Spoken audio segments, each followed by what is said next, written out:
రుణపడి ఉన్నాం మాదిగలకు ఈ సమాజం మొత్తం. కాబట్టి ఆ రుణం ఏమి ఇచ్చినా తీర్చుకోలేం వాళ్ళ రుణాన్ని. ఎందుకంటే తరతరాలుగా వేల సంవత్సరాలుగా వివక్షకు గురైన కులం అది. కేవలం చర్మవృత్తి చేసినంత మాత్రాన ఇంత ఘోరంగా అవమానపరచాల్సిన అవసరం లేదు వాళ్ళని. బట్ దానికి ఇవాళ మూల్యం చెల్లించమని నేను అడగా, రుణం తీర్చుకోమని అడుగుతా. ఈ సమాజం రుణపడి ఉంది మాదిగలకు.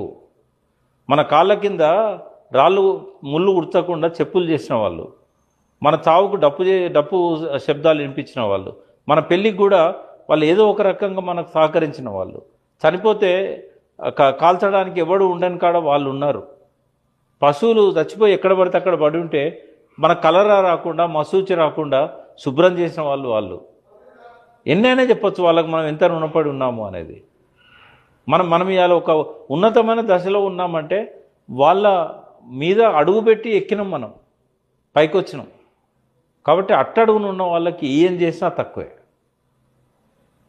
కాబట్టి రిజర్వేషన్ ఫలితాలు వాళ్ళకు అందాలి.